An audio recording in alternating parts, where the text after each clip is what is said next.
Thank you all so much for joining us, and this is long overdue. The weather has conspired against us, and I'm glad that it's apt that we have a 60-degree day after being delayed because of the first blizzard of the century of January. I'm very delighted to introduce you to someone you may recognize, Gerald Howard, who has written the book The Insider, Malcolm, Cowley, and the Triumph of American Literature, which we are here to discuss.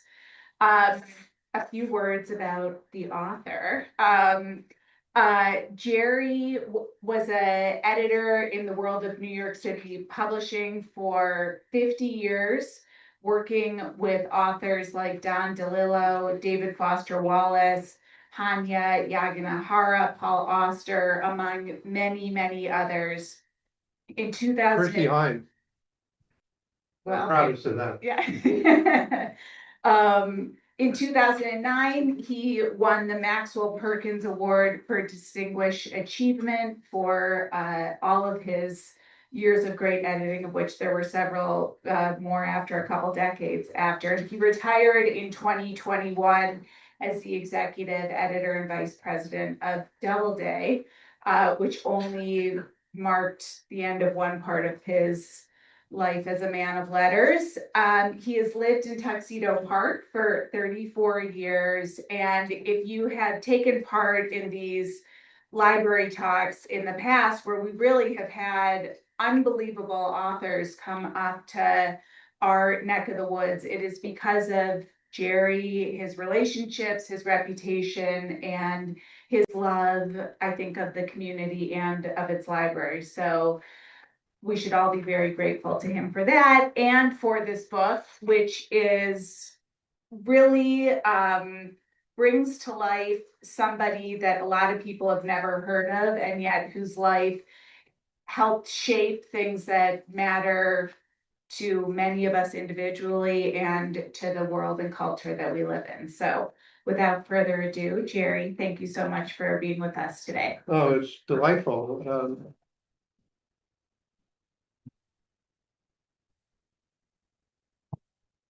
Nice to be a hometown hero for an hour. We'll be getting into it, guided by the fearless Katie Rosman in a second. But I thought I'd begin by reading the opening, which I think sets the table for the discussion to follow. Don't worry, it's only 2 pages and change. So, introduction, the Cowley era. In 1944, the careers of 2 of the most important American literary figures of the past century were at a low ebb. The more famous of the 2 was the novelist William Faulkner. Since the early 30s, he produced an astonishing string of modernist masterpieces, dealing with the tragic and haunted aspects of Southern history, including The Sound and the Fury, As I Lay Dying, Light in August, Absalom, Absalom, Go Down Moses, and the immortal novella, The Bear. His work had attracted positive and even passionate critical attention, but also a great deal of hostility regarding its difficulties in syntax and narrative structure, and its often lurid subject matter. As a result, his sales had been meager, and by 1944, every one of his 17 books to date was out of print and nearly impossible to find, aside from Sanctuary, a crime chapter that he claimed he'd written in 1931 for a quick payday. His publisher had even donated the printing plates for some of his books to be recycled for the war effort. Faulkner had to spend part of every year in Hollywood as a scriptwriter to support himself, his extended family, and his farm in Oxford, Mississippi, under contracts so draconian that he was not so much employed by Warner Brothers as indentured to them. Faulkner and his work seemed destined for oblivion. The great Scribner's editor, Maxwell Perkins, had declared that Faulkner is finished. But one person refused to accept Perkins' verdict and was determined to do something to prove him wrong. That person was the critic and editor, Malcolm Cowley. Cowley was not famous exactly, but in the literary world, he'd been a figure of considerable stature. He'd been in Paris in the 20s as a participant observer at the birth of the lost generation. And as the literary editor of the New Republic, he'd held what was then one of the real power seats in American letters. Then, like so many other American writers, he'd become radicalized by the Great Depression in the 30s and taken a hard left turn politically, becoming an all too visible fellow traveler of the Communist Party. As a result, in 1941, he'd been shunted aside from his editorial responsibilities at the magazine and reduced to mere contributor status, a humiliating demotion that had serious financial consequences. Even worse, in 1942, he'd been very publicly forced to resign from his job at the Office of Facts and Figures in Washington after being hounded by the Dies Committee, Whittaker Chambers at Time, and the right-wing columnist for the Hearst papers, Westbrook Pegler. Banished to rural Perda in Sherman, Connecticut, he was faced with the problem of supporting himself, his wife Muriel, and his son Robert, and of reviving a literary career in almost terminal disrepair. Luckily, he was thrown a financial lifeline by the Mellon Foundation, a so-called living grant of 5 years of income sufficient to live on. Relieved of the pressure of having to churn out freelance articles and reviews, Cowley turned to doing what he always did best, reading.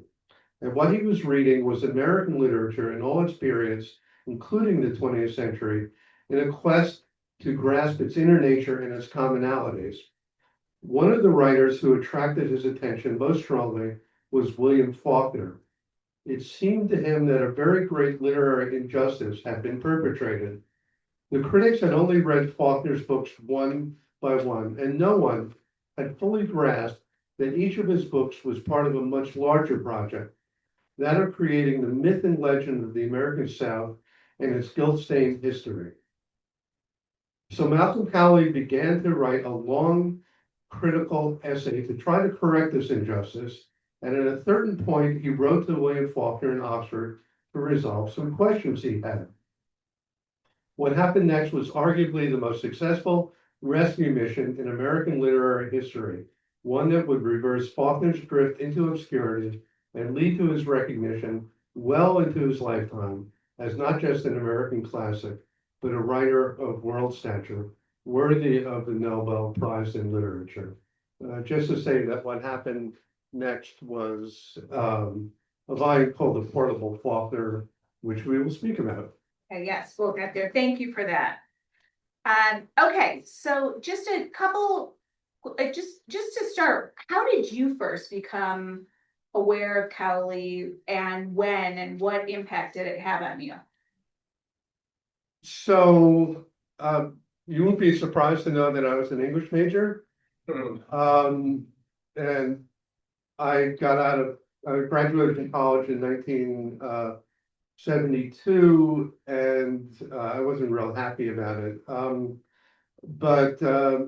So as a kind of therapy, I really began to read a lot of American literature. This had to do with the dismal situation in the early 70s. And I saw a review by William Styron in the Times Book Review of a book called The Second Flower by Malcolm Cowley. It was a beautiful, beautiful review. And I thought, well, this is up my street. I need to get it. So I couldn't afford full price for a hardcover. So I went to the Strand and bought a review copy, and I read it. And it was a revelation on a number of fronts, one of which, strange to say, was that writers were actual people. See, when I was studying literature at college, we didn't read biographies. It was just what was on the page. Read what's on the page, tell us how it worked. And the Second Flowering was like a group portrait of the lost generation of Hemingway and Faulkner and Fitzgerald and Hart Crane and E. Cummings and Thornton Wilder and Thomas Wolfe. And they were such beautiful renderings of the lives of these writers. And it just struck me. It struck me hard. And I fell for both the people in the book and for Cowley. I then went and read his classic book about the lost generation, the first book about the lost generation, Exile's Return. And then somebody, as you know, that Paul Newman movie, Somebody Up There Likes Me. Somebody gave me a job at Viking Penguin, where Malcolm Cowley worked. And so I got to meet him. And as I say in the book, I experienced exactly the same emotions that Billy Crystal experienced when he met Mickey Mantle. I was kind of awestruck, and not as like but I really a very dignified form of awe, and I met him a couple more times, and I became his last editor at Viking. So that's how that happened. Did you make a lot of corrections to his work? Did you say, oh, Malcolm, that's not the way it should You know, be? that's not the way, I didn't, he was, by the time I was working with him, he'd stopped writing, but I saw a collection of his letters to and from Kenneth Burke into print, and I commissioned the portable Malcolm Cowley. And so, yeah, I was his editor, yeah. Okay, so I thought I wanted to kind of back into a discussion of his life by first discussing his impact. And everybody's life matters, but why his matters particularly. So so you've started telling us about Faulkner. So he he loses his job, he loses his career in many ways, and so immerses himself in American literature and in Faulkner, and realizes, what is clear to him, that this is one of the great voices that has been misunderstood and, lost in the misunderstanding. And so what does he do? So we're in the middle 40s now, and World War II was really good for the United States in many ways, and one of the ways was that it was a catalyst for mass literacy, because the publishing companies all got together and they started producing these armed forces editions for our fighting men abroad in the tens of millions of copies. And this was the first time that a lot of GIs and people in the armed forces had ever had access to these books. It was a rich market, and Viking got onto this they started their portable series.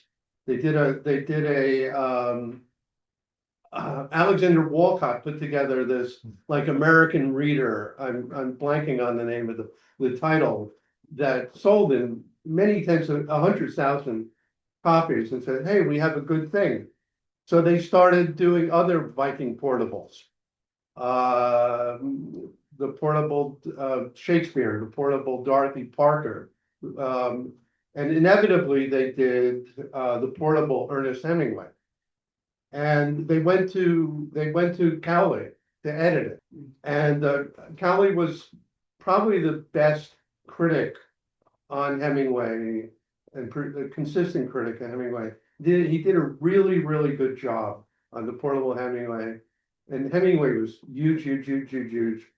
And it sold very well. And so Viking said, so do you have any other ideas for any other authors who might be good for the portable treatment? And he said, well, I'm really interested in William Faulkner. And they said, kind of a hard sell, Faulkner. Let me think about it, which was their polite way. Let us think about it, meaning no. So Cowley was very shrewd and very dogged. And so he was working on this long critical essay on Faulkner. And then it's so long that no one place would publish it. So he sliced it into pieces. And he put a piece in the Times Book Review. He did a piece in like the Sewanee Review or something like that. And one other piece. and another magazine. And one day the phone rings, it's Marshall Best at Viking. He said, so we've been reading a lot about Faulkner. Something seems to be happening. Yes, yeah, no, you're right. So what about that idea? You think you could do something? Well, I think I could do it. So the moral, there's a couple of morals of this story.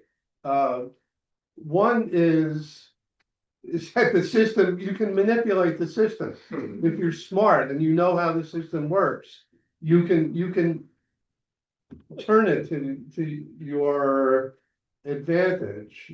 The second thing is sometimes everybody's wrong except you. And you know, he put together this utterly brilliant anthology, which was not just the best of Faulkner, but the piece, it was all about, I'm sure many of you have read Faulkner or parts of it and know the general story, but so Yoknapatawpha County was his, as Faulkner said, his postage stamp of Earth that he wrote about. And the anthology takes bits and pieces from all of Faulkner's work and creates a portrait of Faulkner's Yoknapatawpha County from Indian times to the present. And you could read it as something like a novel. And you know, anthologies are not top of mind for book review editors. Usually they'll get a pass, but this anthology, it was reviewed in the front page of the Times Book Review by Carolyn Gordon. Then there was a long two-installment review by Robert Penn Warren in the New Republic and a lot of other places. And it turned the whole boat around in one fell swoop, and launched an industry, the Faulkner industry. And it's hard to say whether it led directly to Faulkner's Nobel Prize, but it sure didn't hurt. And so that's, as a book editor, among other things, I appreciated everything about this story.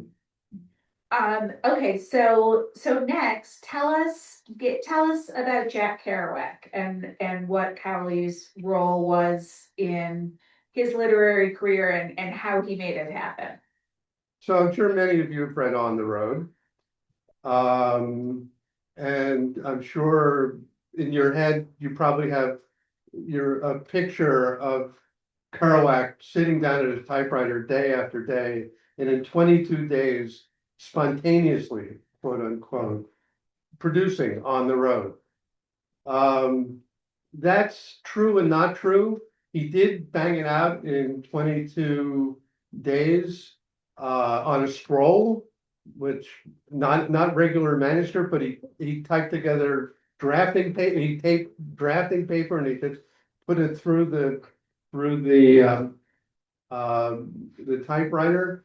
But the fact is that Kerouac had an outline for On the Road and many earlier drafts, so it's more complicated than that. Anyway, this scroll, Kerouac sent it to his current editor, who's Robert Giroux at Harcourt. He just unrolled the scroll in the office at Harcourt, and Giroux fatally said, "But Jack, how are we going to edit it?" And Kerouac, who was maybe a little crazy at the time, said, "This book has been dictated by the Holy Ghost. There will be no editing." And he rolled up the scroll and he walked out and never talked to him again. So then they retyped this book into a manuscript, which went all around New York. And it was an object of fear and interest at the same time, because it was interesting, but like these crazy beatniks going around and these run-on sentences and everything. And plus, the thing smells of libel hazards, and there's quite a lot of sex in there, and it's the 50s, and people are worried about prosecution, rightly so.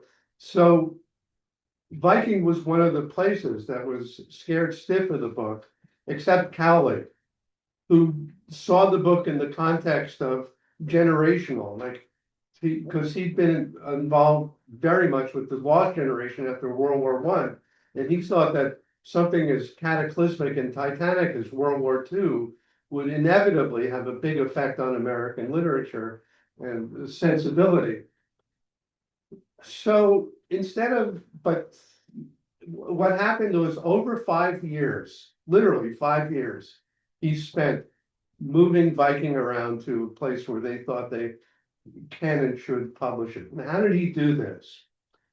Well, he used his connections to have pieces of On the Road published in prestigious magazines, New World Writing, the Paris Review, New Directions. So it began to seem like, well, if these magazines were publishing it, maybe it's safe. He worked with Kerouac to expunge a lot of the true libel hazards in the book. Except as I write, these people were so crazy that if you presented them as upstanding citizens, they would have sued you, But if you presented them as thieves and junkies and homosexuals, fine. And he got Kerouac some grants from the American Academy. That again and the whole idea was to give an aura of legitimacy to something that had seemed outre and hazardous before. And so eventually, because I should say that Cowley was a consulting editor at Viking. Okay, so eventually they said, okay, we'll publish it. And they did, and it was a miracle because the regular reviewer of the Times was this old fart named Orville Prescott, who would have been guaranteed to have hated the book. Orville Prescott was on vacation the week before his schedule.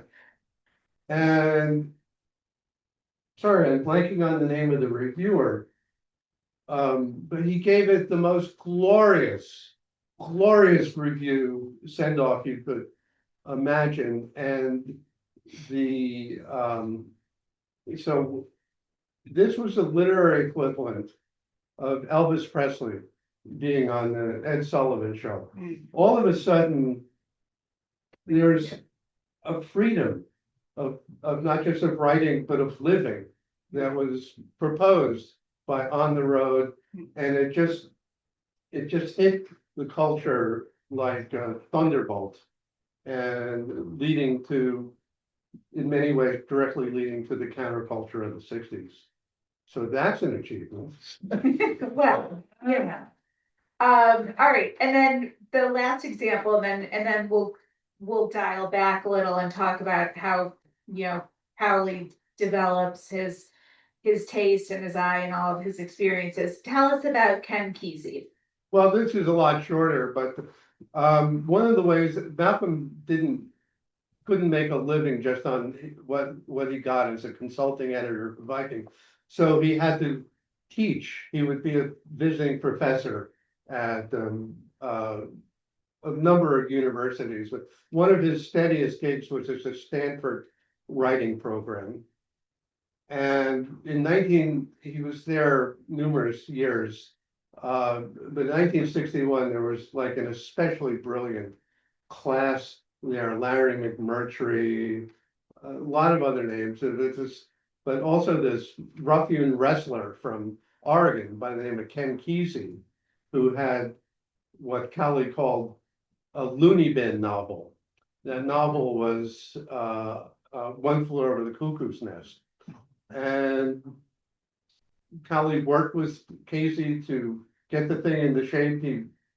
He wrote letters back to Viking saying, I think I've got a hot one here. And he acquired it for Viking. And I think that, and you know that Ken Kesey went off and became a literary superhero with the magic bus and all of that. And I think that Kesey and Kerouac were essential to the culture of the 1960s, as Hemingway and Fitzgerald were central to the culture of the 1920s. And so if you're talking about the kind of effect that one person can have on American culture, not just literary culture, but American culture broadly, I think that's, to put it mildly, no small thing. And, it sounds like he wasn't just somebody who sort of had an eye and ear, a sense of what was important in terms of literature, but he was an operator. He knew how to, pull the levers, and he knew how to do it in a way that made people think it was their own idea, which is often a really effective way to get things done. Yeah, the operator would have been an alternative title for this because yeah, he knew everybody, and he was respected by everybody except the certain political set. And when he said something, people paid attention, but he didn't just write about it. He knew how to get it done, whatever it was that he wanted to get done. Creating the echo of like getting, Faulkner all over the place. So somebody else is like hearing a lot about this guy Faulkner. Yeah. Okay. All right. So going backwards, you have referred to Cowley, and I'm sort of paraphrasing, sort of a generation man, or a man of his generation. What does that mean broadly? What does that phraseology or idea mean broadly, and how did it specifically apply to Cowley? So he was born in 1898. He was, I'll get a little biography in here. Born in 1898, he grew up in Pittsburgh. He spent summers in Belsano, and he always had a kind of rural affect to him. But he went to Peabody High School, and very, very bright, very literary, and got a scholarship to Harvard in 1915. Now, one of the really, if I told you that you could not take a course in American literature in Harvard in 1915, I think you might be surprised. You couldn't. I went through Harvard's catalogs for all the years he was there. There was only one course on an American writer there, and it was Emerson, who, not surprisingly, was a Harvard graduate. Here's the thing. American literature was not an object of study or really respect in the early part of the 20th century. Literature was what they did over in Europe. You read English novelists and poets. You read European novelists and poets. The 19th century was a wash as far as the academics were concerned. Melville had gone into obscurity. Poe was a drunk and Whitman was a wild man. So that was the situation, and it was part of Cowley's generation, broadly the lost generation, who would correct that situation, who would bring, that's the second part of my subtitle, the triumph, who would realize the triumph of American literature. Harvard was a great place to go college. It was a great school for a writer, a man in letters and training. It's important, very important to mention that in 1917, he volunteered to be an ambulance driver in before the United States, just before the United States entered World War One. So many American writers were volunteer ambulance drivers in the First World War. Dos Passos, Hemingway, in particular, and Cowley. And so they had a taste of the war. They saw it up close. They weren't in the trenches, they were back a bit, but they saw what the war was, and it made them kind of, well, World War One was just this immense influence on them. And then they came back to the United States, and then they all went to Paris, including him. And that is where the Lost Generation was formed. Now, the Lost Generation, as a term, it can mean just the people who are in Paris that you've seen in the Woody Allen movie, or it can mean a broader sense of the American writers who were born in the very late 19th century, the very, very early part of the 20th century. And these were the writers who came to maturity in the beginning of the 20th century, and who then went on to create what we know as American literature. And he knew them all, and he worked with them, and he was part of them. So tell us a little bit about Paris in the time that he was there, and when you're talking about the Lost Generations, tell us some of the people he was with. It was Gertrude Stein, it was E. Cummings, it was Hemingway.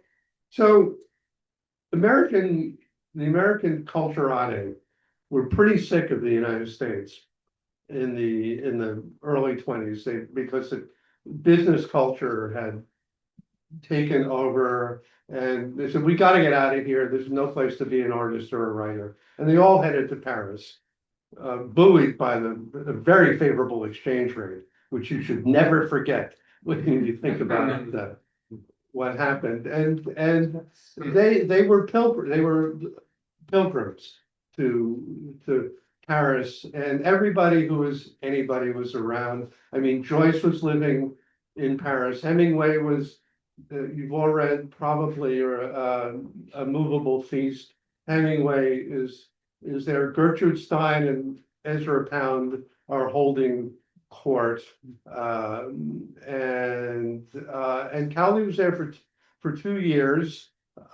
He got a scholarship to study French literature at the University of Montpellier, but he spent an awful lot of time on the West Bank, and he had some really, really amusing and crazy adventures with the Dadaists at that time. So he was in the thick of it.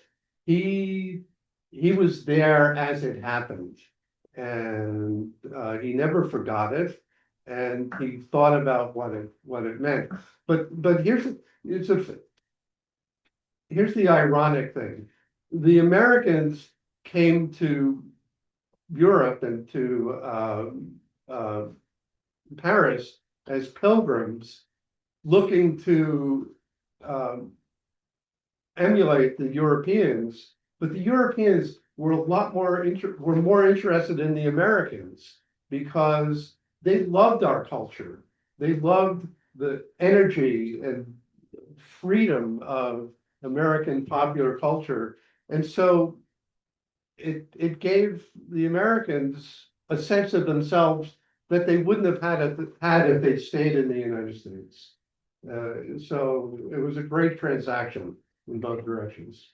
And so he comes back to New York, and he starts kind of putting all these pieces together, right? He starts writing as a critic himself and continuing. He's a very good critic.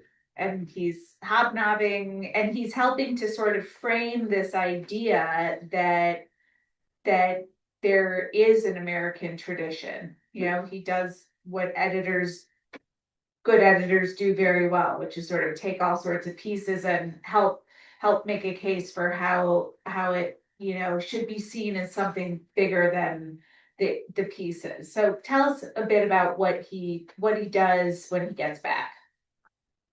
Well, he writes and and as I say, making a living as a book reviewer is a good way to become poor and malnourished.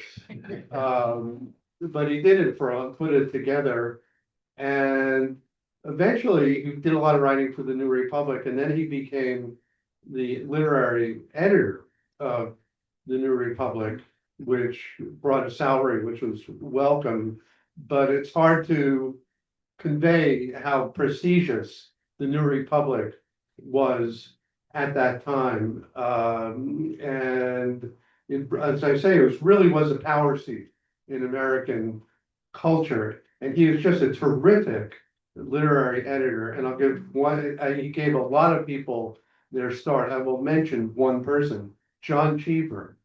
He got in over the transom of a story called Expelled that Cheever wrote when he was expelled from Thayer Academy, I think it was. And the New Republic didn't publish fiction. There's another example of Cowley not taking no for an answer. He said, but this is really good and we need to do it. And he became Cheever's lifelong friend and mentor. So he was able to use that power seat, that ability that he had to shape the conversation, to give this book to that reviewer to get the result that he was looking for. So that's the way it's done. And then in 1934, I think Yes. it was, he publishes Exile's Return, which Yes. is, was and is a very important book, and shows that his gravitas comes not just from being an editor of others' writers, but of writing himself. Tell us about Exile's Return. Well, you Lost Generation fans out there, if you haven't read it, you really need to, because it's like the foundational text of Lost Generation studies. Strangely enough, by the early 30s, like Fitzgerald was looking like a back number, and some people were saying, well, Hemingway, he wrote a couple of good books, but he's and it was a generational thing. Cowley was making the case that his generation, broadly the Lost Generation, was that the work they had done was important and lasting. And he also sort of gave an intellectual history of how these writers came from the American Middle West, from far and wide, and they were both alienated from the United States and in love with it. And they created a literature that expressed that ambivalence. And it was a process of intellectual maturity that coincided very much with the rise of this country to a world power. So that's the literary triumph and the larger triumph of American civilization are completely intertwined. And it was the first time anybody had put this together. And the reaction to the book was really split generationally. All the reviewers that over 40, by and large, said, "Oh, these are just a bunch of trust fund babies on a spree in France, and why, they're very childish misbehavior and blah blah blah blah blah." And under 40, the response was, finally, somebody is taking up our cause and framing it in a way that it makes sense. So that book is remained in print in a slightly revised edition up to this very day, which is no small thing. No, it's not. Okay, so I'm gonna give everybody a chance to ask some questions of their own, but before I do, I just wanted to sort of tap into your experiences of an editor. Were there, how did your long experience as an editor help you understand him, or give you particular insight, or maybe learning about him gave you some reflection on your own career? Like, did you see any connections while you were working on this? I could not have written this book without 40 years of doing something of what he did at lower level. But I got to see from the most intimate, tactile perspective how reputations are made and how they rise and they fall and they can rise again. I also got to see how the sausage gets made. I just saw how it was done, how a literary career can get launched, how a literary career can come under fire from naysayers over time. I certainly appreciated Cowley as a tactician of this world. I mean, that's why I crushed on him so much, not just the achievements, but the way it was done, No fingerprints. Well, no, there are plenty of, no, yeah, he wasn't an assassin, there were fingerprints, but anyway, he was awfully adept at it, it was, I just want to say that it was just, writing this book was terrifying to me, that I didn't know that I have such respect for writers. I was getting into their arena and can I do it? But aside from sheer uncharted terror, it was fun because I spent days at the Newberry. Okay, here's an example of fun. So I have a friend at the Guggenheim Foundation. If you get a Guggenheim, you're like a made person. You say, do you get a Guggenheim grant? That's in your author's bio for life. And my friend gave me access to all of the recommendations that Malcolm Cowley wrote for Guggenheims over decades. And these were utterly private evaluations. They were never meant to be public.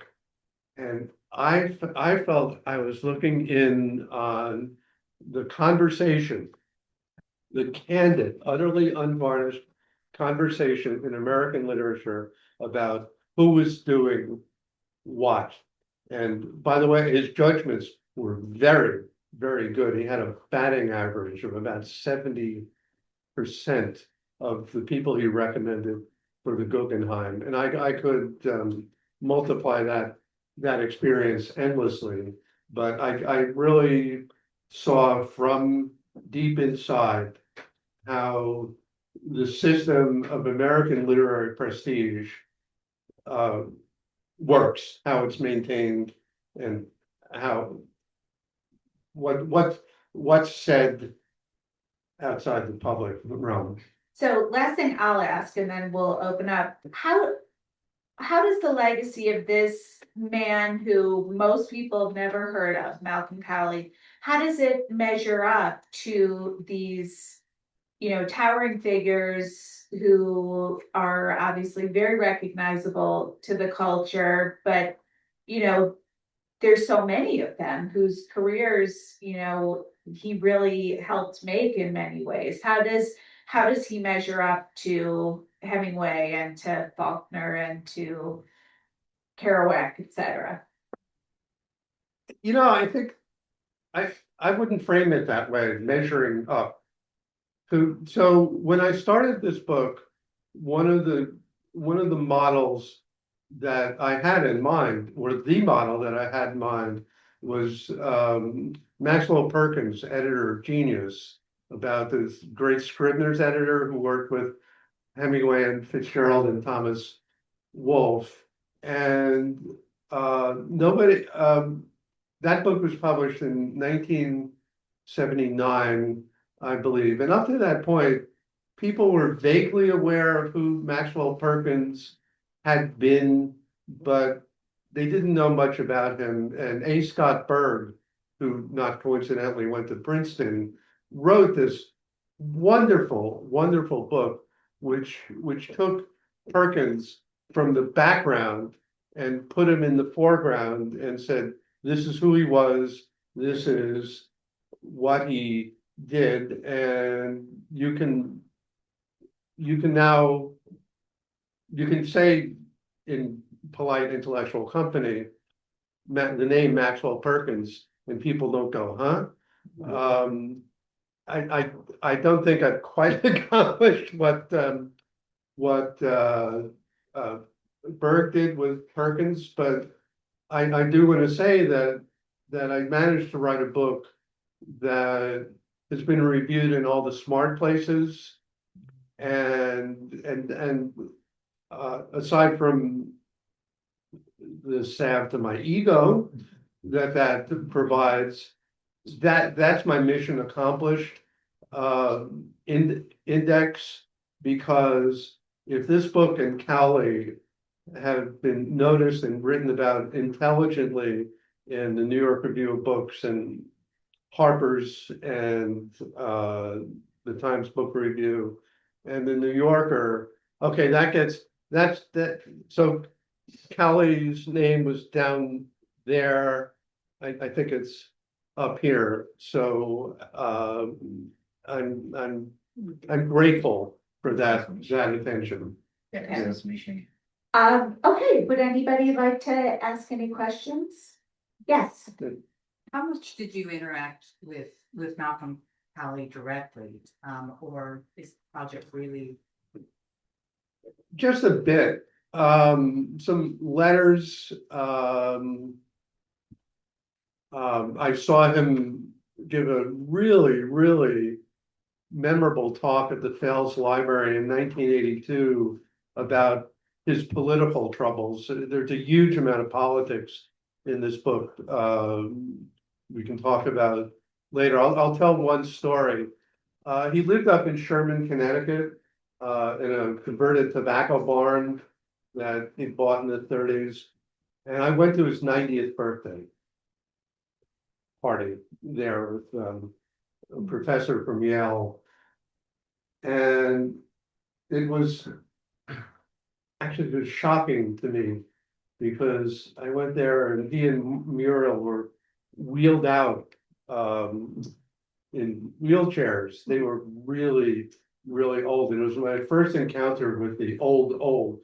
He wrote a very good book, by the way, called The View from 80, which he wrote on, but this is 90. And we were all there being jolly, and there are balloons and everything, and I was very, very tired. And all of a sudden, he had a very booming voice because he was deaf. And we're all talking, and then all of a sudden, you hear it said, "I'm tired." Oh, no, sorry. "I'm bored." And we all go, "With myself." And what he was telling us is, "I'm just exhausted. Would you people please leave?" So that's an interaction of the sort. Any other questions? Yes. So I'll give a personal reaction here, which is probably a little politically incorrect. But I tried to read Faulkner in the 60s. I struggled through The Sound and the Fury. I think I got about halfway through that. It's a rite of passage. But you're as entered in for it. The long sentences, and also I was brought up in a what I'll call a semi-southern household. That the picture that was trying to be created seemed to be inauthentic. And also with Kerouac, again, that was enticing, seemed great, but I regard the two of them as examples of what I would call voyeur literature. Okay, you're an outsider, you're supposed to look in and see, wow, this is a wonderful picture of what life could be like, but you can't be there. What would Cowley say about that? You're wrong. Well, here, let's go back to Faulkner. You are not alone in your reactions. So one of I really did have a lot of fun with this book, figuring out shit that I'm interested in. And I was really, really interested in how the arc of Faulkner's reputation and why, and I found my villain, by the way. It was Clifton Fadiman. I found all of the reviews that Clifton Fadiman wrote of Faulkner's books through the 30s and the 40s. It was brutal. And Clifton Fadiman was a big dog in American literary culture. He was the chief reviewer for the New Yorker. He had a big radio program called Information Please or something like that. And he was a huge figure. And book after book, Faulkner was just Fadiman was just brutal about Faulkner. And from my point of view, it was a very, excuse the expression, middlebrow misrepresentation, misreading of what Faulkner was about. Now, your opinion, I think anybody who's read The Sound and the Fury, or being made to read it in college, might have said, at a certain point you say, I can't do this. It's a really, really complicated book, but I read a lot of Faulkner in college and later, and I think the rewards to reading him with all the difficulties are far greater than the deficits. Kerouac came in for a lot of, On the Road came in for a lot of the same criticisms. Maybe not yours, but a lot of people landed on that book. But in paperback especially, it reached a younger audience, and it landed. It really, really landed. And Cowley knew that. He felt it. He felt it in himself, and he thought, and he knew that he said in his editorial report to Viking, I have no doubt that this will go into paperback and have a success there. He said it right there, and it was right as rain. We need to give them another chance. Is that right? Yeah. Sir? Yes. Hey, Jared. So in your telling of Malcolm Cowley, I was struck that he was very much both a man of his times, reflecting the culture, and then, especially as his career progressed, a man for his time, someone who shaped the culture. Do Do you think there's anyone in literary circles today that fills that role? And is that role even feasible in today's world? No. But, and this, I don't mean this, I am, by the way, I'm very impatient with declinism in terms of literature and publishing. Publishing is going through a kind of rough, there are problems. But if there's one thing I believe in, it's actually the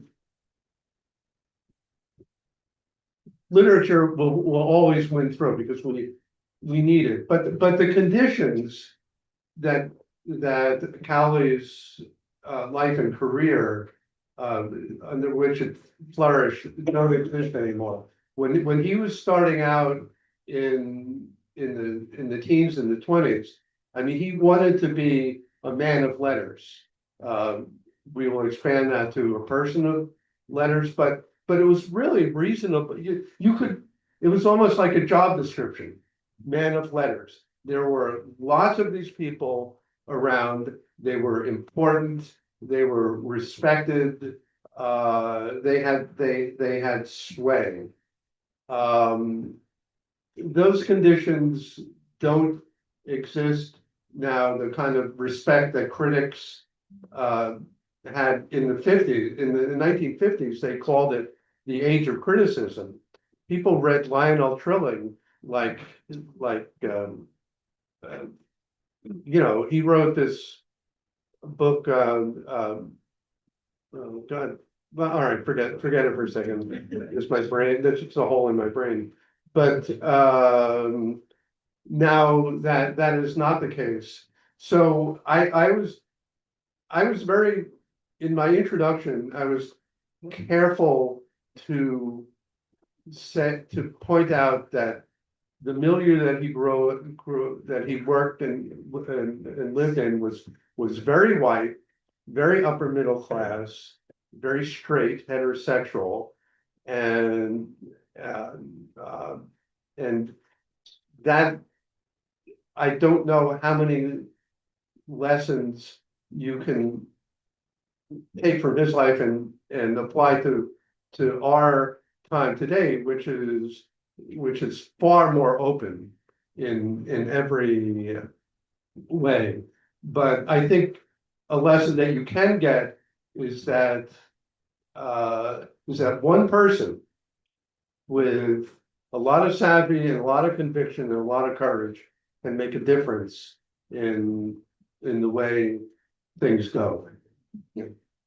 Jerry, could you just talk a little bit about, this, you touched on declinism, and more to Tony's question here, just encapsulates somewhat the optimism that you showed in your recent New York Times op-ed piece about fiction and its ups and downs. Well, I was asked to write an op-ed for the Times about there's a sense of a crisis in literary fiction, what we call literary fiction, and there are a lot of reasons for this, but I felt impatient about it, and so I went about the whole thing counterintuitively by pointing out all the failures in American literature, the things you don't. I'll tell you, do you know that Moby Dick destroyed Herman Melville's career? Destroyed it. Melville had a pretty good career writing these autobiographical novels about his seagoing life, Taipei and Redburn and all of that. And then he wrote Moby Dick, which is not the world's easiest book, or Heidi book. And the critics just said, what? And he couldn't make a living as a writer anymore. So he got a job at the customs house.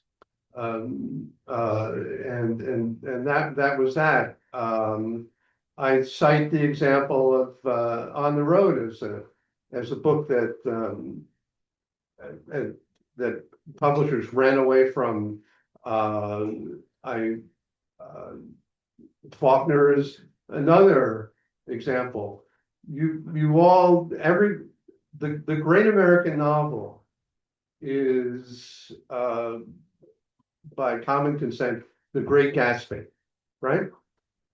The Great Gatsby was, by Fitzgerald's standards, a relative failure in terms of sales. He sold a lot more copies of his first novel than The Great Gatsby did, and then Fitzgerald went into a long decline. There had to be a Fitzgerald revival in the 20s, and the point I wanted to make was Lolita. Nobody wanted to publish Lolita until they did, right? Talk about a hot potato. The point I was making is that none of it is predictable. None of it is written in stone. None of it is going to go the way that you think it's going to go. And if you want to change that direction, it can be done. So, you got to believe. All right, last question. Yes? There's going to be a 125th celebration of the anniversary of the library this year. One of them is going to be a lecture on March the 26th. I was researching in the depths of the vaults of the Historical Society, and I came across a fact which shocked me. And I want to know if you knew this, the answer to this question. Where was Condé Nast, the publisher's first son, born? You got me. I feel I'm like the gonna answer say might here, be Tuxedo. right Park. here. You got it right. Condé Nast's first son was born in Tuxedo Park. Wow, interesting, amazing. And Edith Wharton used to visit here. Wow, well, this is a place of literary greatness, obviously, and Jerry, really, this is a book of gravitas, but it's also very readable. I loved it and can't recommend it enough. Hope you all read it. Jerry, thank you for everything you do for our community.